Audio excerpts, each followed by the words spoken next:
Neha, can you tell me? अच्छा, Neha is busy. Nisha free है. Nisha, can you tell me what should be the next heading? Sir, the next heading should be. Sir, I don't know. Sorry. No, don't say sorry. Ask the same question to Nidhi Didi. Nidhi, what should be the next heading? The next heading should be present perfect continuous tense.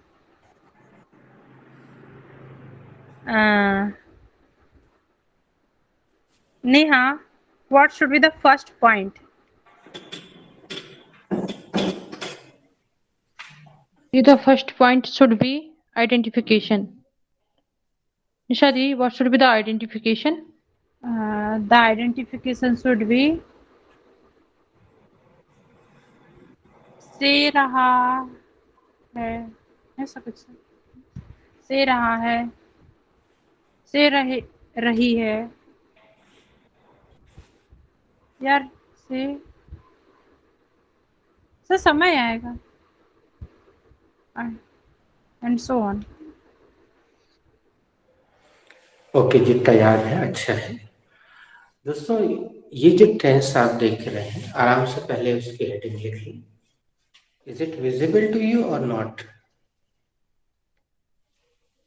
Yes, sir, it is clearly visible to us.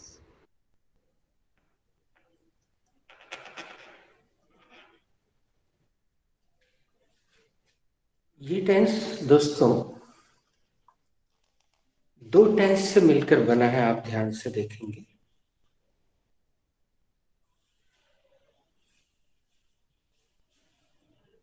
Present perfect और continuous. पहले लिख लीजिए, क्योंकि आपका ध्यान लिखने में अच्छे से लिख लें.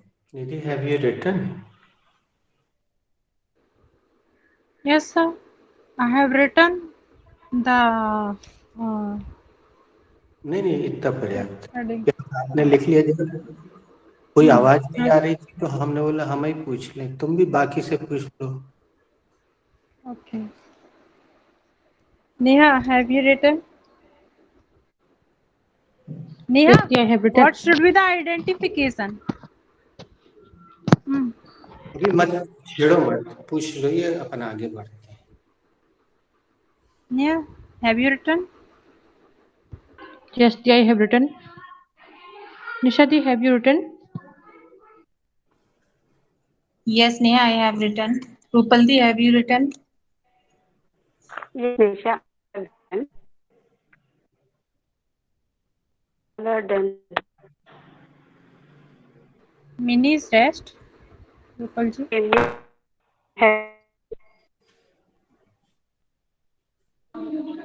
Yes, I have written.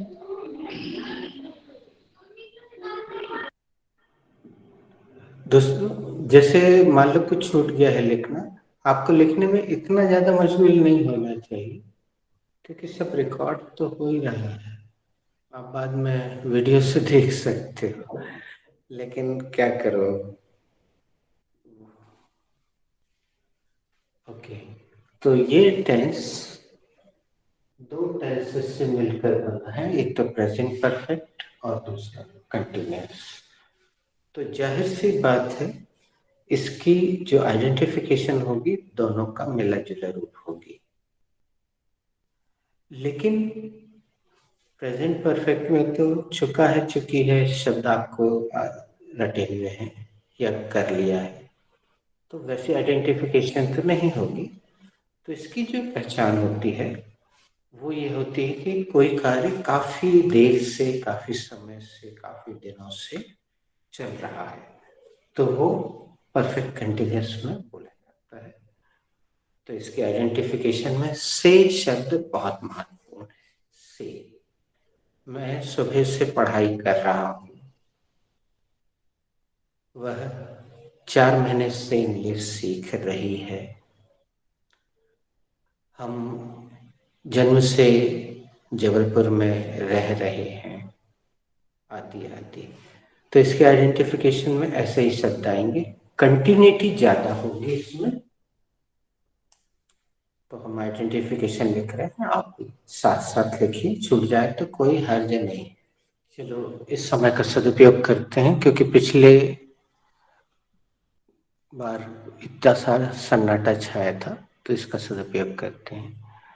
इस बार मैं इस बी प्रेजेंट में पूछ रहा हूँ। Nidhi, what is the identification? Sir the identification is समय से पढ़ रहा हूँ, या कपड़े धो रही है, या सुन रहे हैं, and so on. Rupal Neha, what is the identification? The identification is समय से पढ़ रही हूँ, कपड़े धो रही हूँ, या सुन रहे हैं, and so on. The identification is समय से पढ़ रहा हूँ, कपड़े धो रही हैं, सुन रहे हैं, and so on. Nithi, Mini, what is the identification? The identification is समय से पढ़ रहा हूँ, कपड़े धो रही हूँ या सुन रहे हैं, एंड सो ऑन। दूसरे बिंदु पर हम जल्दबाजी नहीं करेंगे दोस्तों, इसको समझिएगा। अब मैं जो बोलने जा रहा हूं, अगर आप इंग्लिश में हैं, आप में से कोई अच्छा श्रोता हो तो वो दोहरा देना, नहीं तो कोई बात नहीं। Now I am neither going to ask what is the formula nor going to tell what is the formula. पहले तो इसका कोई हिंदी बता दो। सर कहना ही ना मैं फॉर्मूला पूछने जा रहा हूँ कि फॉर्मूला क्या है, और ना ही ये बताने जा रहा हूँ कि फॉर्मूला क्या है। Absolutely correct. Neither I am going to ask nor I am going to tell. इतना तो बोल दो निधि। Neither I am going to ask nor I am going to tell. Mini. Neither I am going to ask nor I am going to tell. Neha. Neither I am going to ask nor going to tell. So the question is, what are we going to do? तो सवाल ये है कि हम क्या करने वाले हैं। I am not asking you question, I am telling you. So the answer is, we are going to discover the formula. हम इसके फॉर्मूले की खोज करने वाले हैं, या खोज करने जा रहे हैं कि जब अंग्रेजों ने इसका फॉर्मूला बनाया होगा तो उनको क्या क्या समस्याएं आई होंगी और किस तरह से उन्होंने इस टेंस का निर्माण किया होगा, उस स्थिति तक हम चलते हैं। ठीक है, अब इसको बहुत ध्यान से देखिएगा। कुछ लोग हैं यहाँ पे जिनको बचपन से रटा हुआ है, अगर हम पूछेंगे तो वो बता भी देंगे अच्छे से, लेकिन अपन इसको एक दूसरे तरीके से सीखते हैं। तो सुनिएगा ध्यान से। सबसे पहले अंग्रेजों ने इसको, इसमें जो ये दिख रहा है प्रेजेंट परफेक्ट टेंस, उसको बनाने। अभी दोस्तों इसका फार्मूला लिखने के लिए आप आतुर मत होइएगा, आज मैं पहली बार बोल रहा हूँ।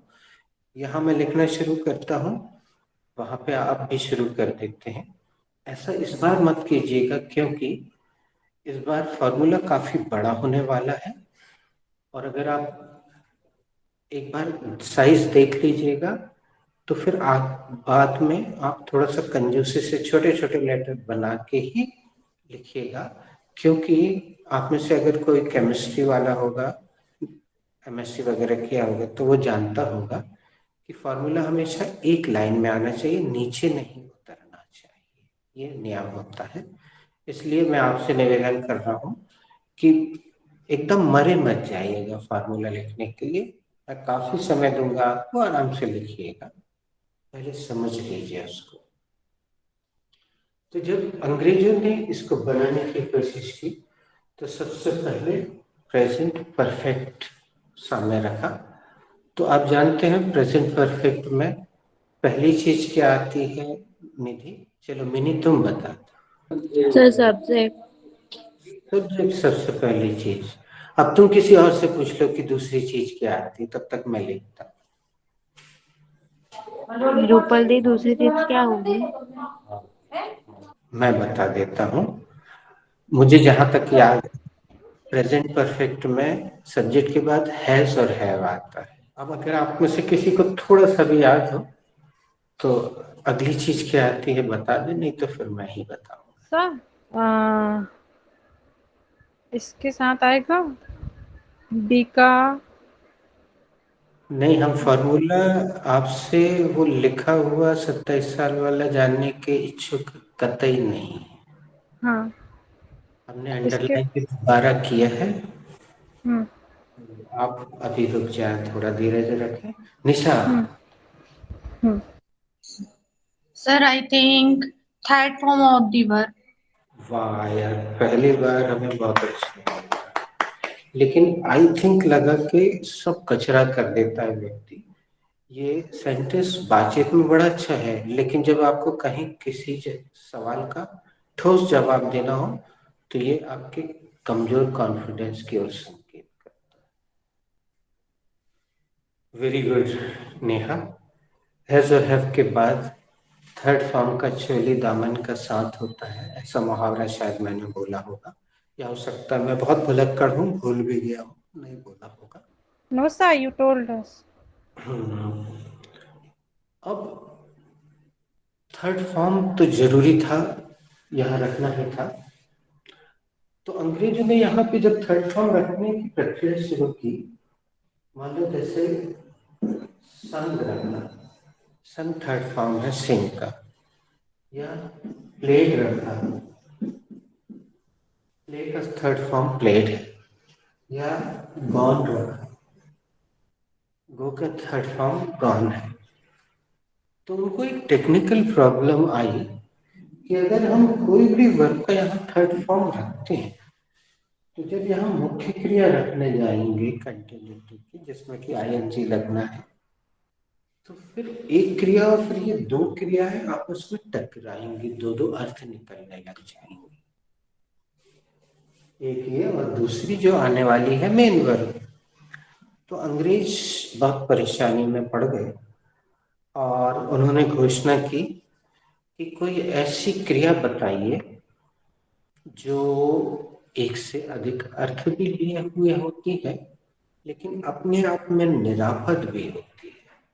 निरापद साहित्यिक भाषा का शब्द है जिसका अर्थ होता है किसी और पर असर ना डालने वाला, किसी और पर असर ना डालने वाला, निरापद। तो सब ने मिलकर खोज करना शुरू की कि ऐसी कौन सी क्रिया है जो एक से अधिक अर्थ भी रखती है और अपने आप में निरापद भी होती है। तो ढूंढते ढूंढते उनको पूरी इंग्लिश में एक ही वर्ब मिली। निधि से हम नहीं पूछेंगे, पहले नेहा से पूछते हैं। नेहा बताओ, फिर मिनी से पूछेंगे। Sir be. मिनी।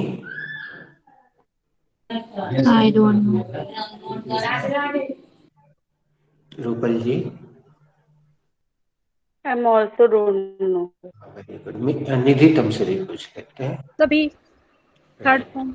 बिल्कुल, बी ही ऐसी क्रिया है जो अपने आप में एक से अधिक अर्थ रखती है। बी के प्रेजेंट में 3 रूप होते हैं, इज, एम, आर। पास्ट में 2 होते हैं, वॉज, वर, और अपने आप में निरापद भी होती है।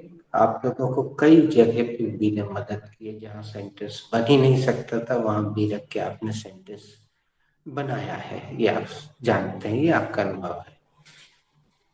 तो फाइनली उन्होंने सिलेक्ट कर लिया कि यहाँ बी क्रिया ही रख सकते हैं, लेकिन ऐसे नहीं रख सकते क्योंकि उनका एक पुराना नियम था। कौन सा बताइए? सर थर्ड फॉर्म वाला। थर्ड थर्ड फॉर्म वाला फॉर्म ही चाहिए। आएगा।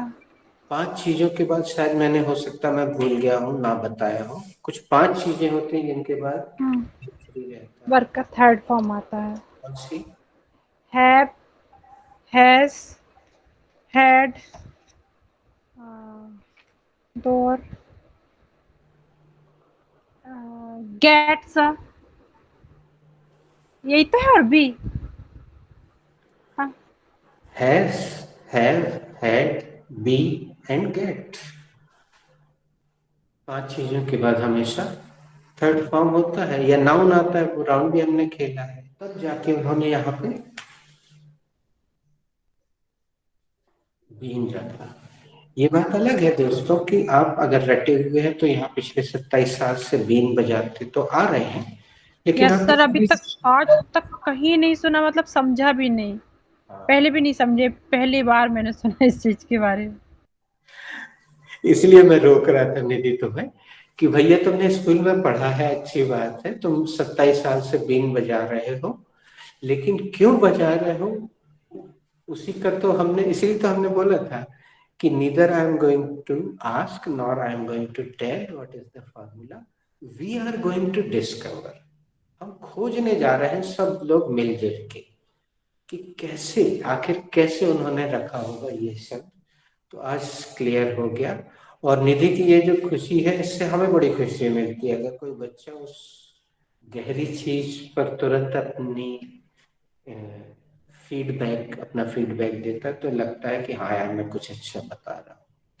मैं फिर से निवेदन करूं क्या निशा से कि बेटा लिखना नहीं, अभी बहुत लंबा फॉर्मूला होता है इसका, नहीं तो फिर गोदा गादी काटा कुटी करोगी, फिर वो घिनापन लगेगा और फिर कंफ्यूज भी होगी। तो यहाँ पे आके प्रेजेंट परफेक्ट, ये प्रेजेंट परफेक्ट तो पूरा हो गया आपकी मदद से।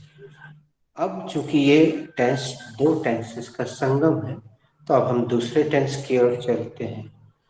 तो दूसरा टेंस कौन सा है मिनी? सब कंटिन्यूअस।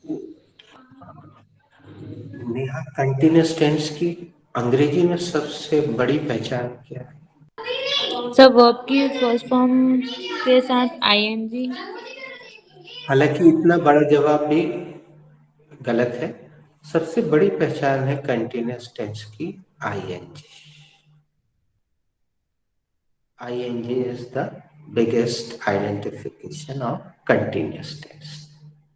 तो आईएनजी तो लगेगा ही, है ना। और चलो निधि की बात का समर्थन कर देते हैं, और आईएनजी हमेशा काय में लगता है, सॉरी मिनी की बात का समर्थन कर देते हैं। तो यहाँ परफेक्ट टेंस बन गया। अब हम कंटिन्यूस टेंस।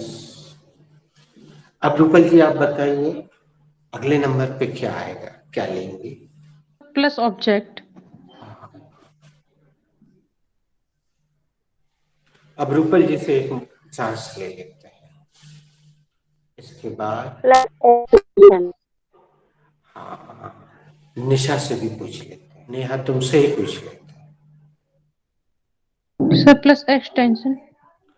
हाँ अब सुनिएगा, हमने क्यों मना किया था उन लोगों को जो लिखबे के लान मारे जाते। यहाँ पे एकदम से एक्सटेंशन नहीं आएगा बच्चे। यहाँ पे ये जो सही शब्द आप देख रहे हैं हिंदी में, इसके लिए 2 लेटर आते हैं, उनसे आप परिचित हैं 27 साल से। और कोई भी बता दे, आप सबको छूट है। कौन से 2 लेटर? सर फॉर और since. We take, sir, it is preposition, no? Yes it is. अब इट इज नहीं बोलेंगे हम, they are preposition. They are prepositions, हाँ। They are prepositions. अब रूपल जी बताइए उसके बाद क्या लगाएंगे आप? Extension plus extension. हाँ रूपल जी, अभी भी इसमें एक्सटेंशन नहीं आएगा, यही तो सबसे बड़ी बात है। इसमें ये जो लिखा है समय आएगा इसमें, और यही इसका एक्सटेंशन होता है। ये फार्मूला अभी तक के सारे फार्मूलों में सबसे बड़ा है। आप देखिए कितनी ज्यादा जगह लगी है, इसलिए मैंने लिखने से आप सबको रोक दिया था। अब मैं आपको पर्याप्त समय दे रहा हूं, और बल्कि एक काम और भी करता हूं, निधि से शुरू करता हूं। निधि, लिखते लिखते इसको बोलते भी आप, और फिर किसी का नाम ले लो। Subject plus have been oblique has been plus first form of the verb plus ing plus object plus since oblique for plus time. Meaning Subject plus have been oblique has been plus first form of the verb plus ing plus object plus since oblique for plus time. Neha the Subject plus have been oblique has been plus first form the verb plus ing plus object plus since oblique for plus time. Nishadi? Subject plus have been oblique has been plus the first form of the verb plus ing plus object plus sense of oblique for plus time. Sir, Rupaldi. Subject plus have been oblique has been plus first form of the verb plus ing plus object plus since oblique for plus time. All are done, sir. Is Mini rest? No? No sir, I am done.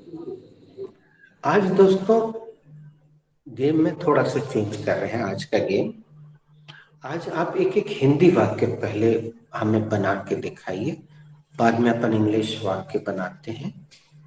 जो identification लिखी हुई है उससे एक हिंदी का कोई भी वाक्य बनाइए, इंग्लिश के बारे में बिल्कुल मत सोचिए। तो सबसे पहले कौन बनाएगा एक हिंदी का? सर मैं सुबह से पढ़ रही हूँ। Who is ready? Second. Sir, can I? Yes, you मुझे can. फिर से भूख लगी है। Very good. Who is ready? मैं दोपहर से I'm काम ready, sir. कर रही Oh, I'm ready. Sorry, sir. Okay, after you. निधि. मैं कल से सोच रही हूँ। Very nice. नेहा. मैं सुबह से लिख रही हूँ।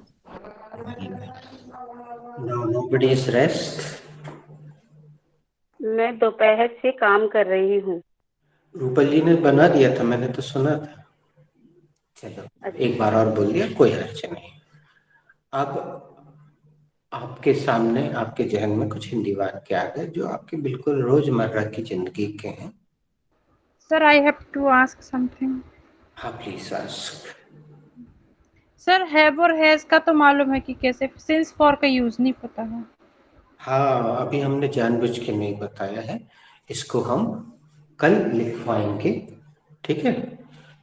अभी तुम अंदाज से लगाओ और जहां गलती होगी मैं मदद कर दूंगा, ठीक है? थोड़ी देर में, या चलो बता ही देता हूँ, बता दूं पहले सही सवाल। सर क्लियर हो जाएगा प्लीज। हाँ यार सर, ये सही बोल। सर कहना ही शायद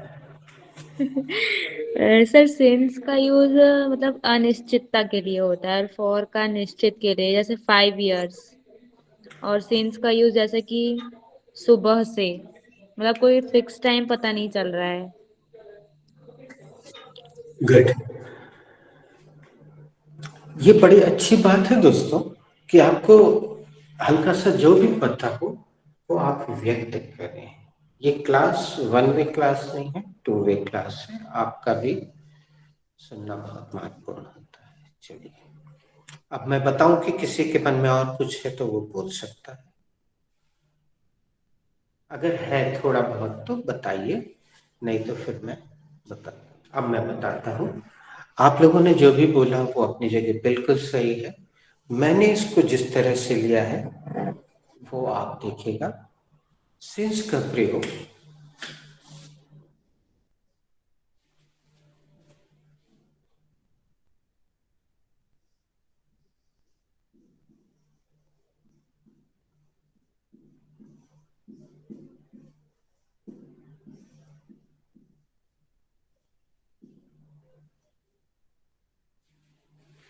for the point of time and for का प्रयोग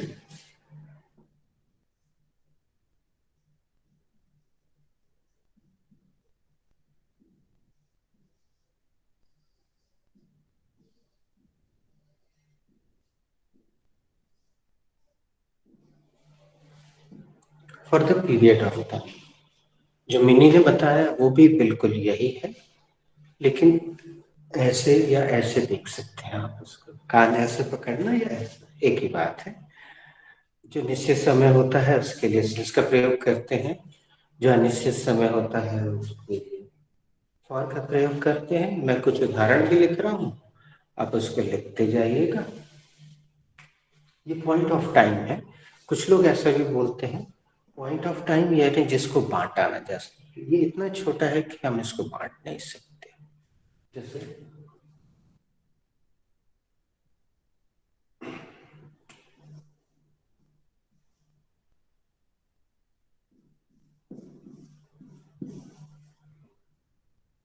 टू ओ क्लॉक, इसको हम बांट नहीं सकते, this is a point of time.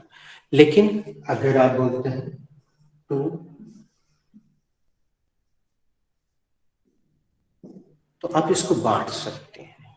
2 hours को बांट सकते हैं। 1 घंटा प्लस 1 घंटा 2 भागों में बढ़ जाएगा, या 1.5 घंटा प्लस आधा घंटा, यहाँ पे भी ये बढ़ जाएगा। तो इसको हम बांट सकते हैं, ऐसा भी आप मन में रख के चलिए। ये पॉइंट ऑफ टाइम है, point of time, accurate time. हाँ, हम भारतीय भले ही इसकी इज्जत न करते हो, लेकिन यूरोप इसको अच्छे से समझता है। अगर कहीं पे 2 बजे का टाइम दिया गया है तो ठीक 2 बजे ही व्यक्ति वहां पहुंचता है। हम भारतीय अलग बात है, 2 यानी 2 बजे, तो एक्यूरेट टाइम है। बाकी भी मैं लिखता जा रहा हूं, आप लिखते जाइए। पहले मैं नीचे वाला लिखता हूं।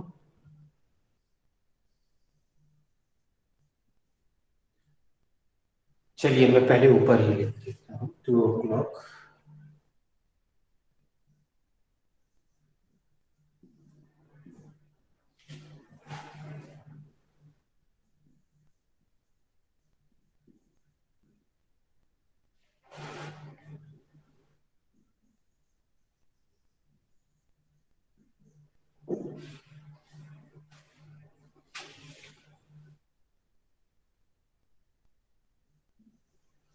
जी सर, वो बड़े बड़े जो ब्रांड्स होते हैं उसमें सिंस 1828 लिखा रहता है। Yes, absolutely right. Very good, very nice. Very good. Sir for the period of time को कैसे समझेंगे हिंदी में? जैसे 2 घंटे पीरियड है, 3 दिन। अरे ये हमने 2 बार लिख दिया, यहाँ थोड़ा सा बदल देते हैं। 2 आवर्स 2 मिनट्स रख लेते हैं।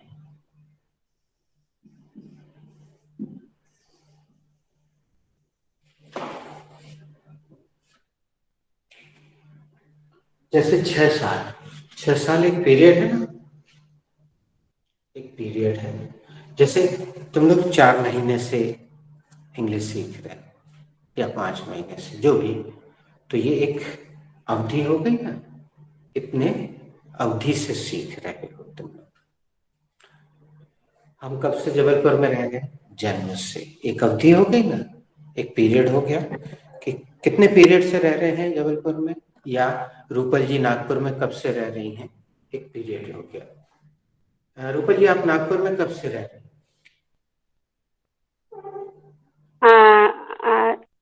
आई हिंदी में जवाब देना, इंग्लिश तो अभी ना। मैं 23 ईयर्स से मैं नागपुर में रह रही हूँ। ये पीरियड हो गया, ये 23 साल से नागपुर में रह गई है, ठीक है।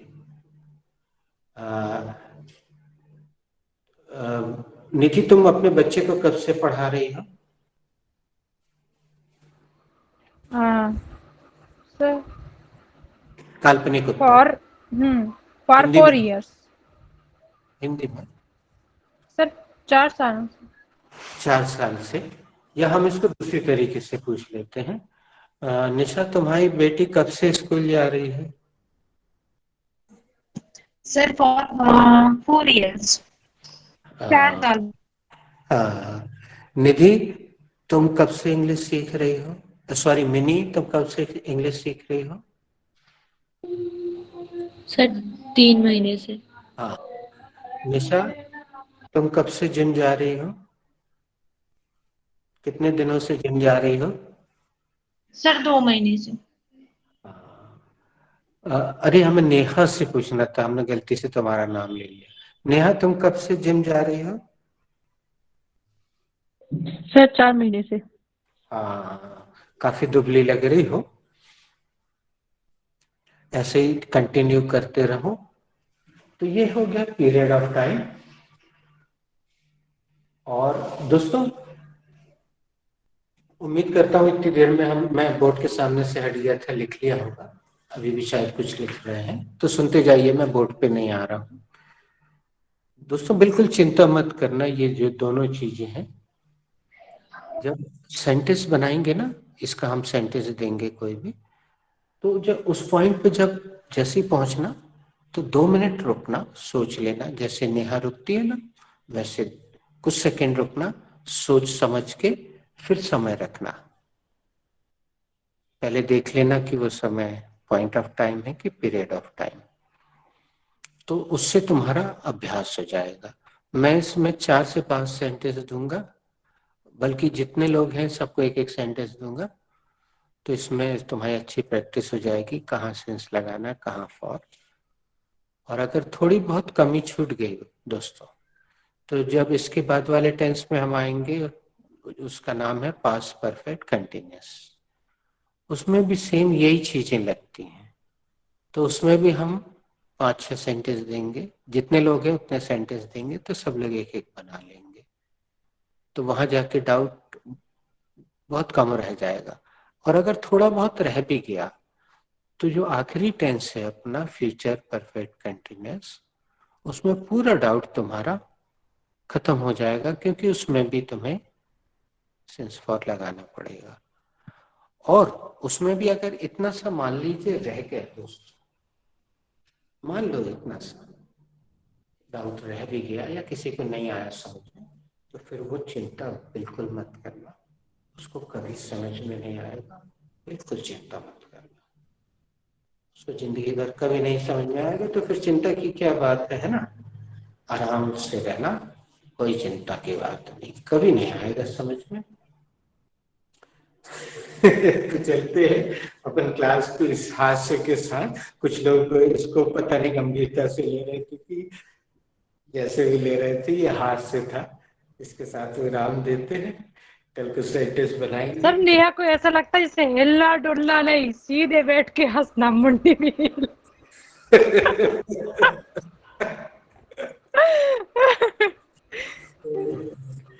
कल तुम लोग प्रैक्टिस करते रहे, अच्छी बात है, ऐसे कर सकते हो।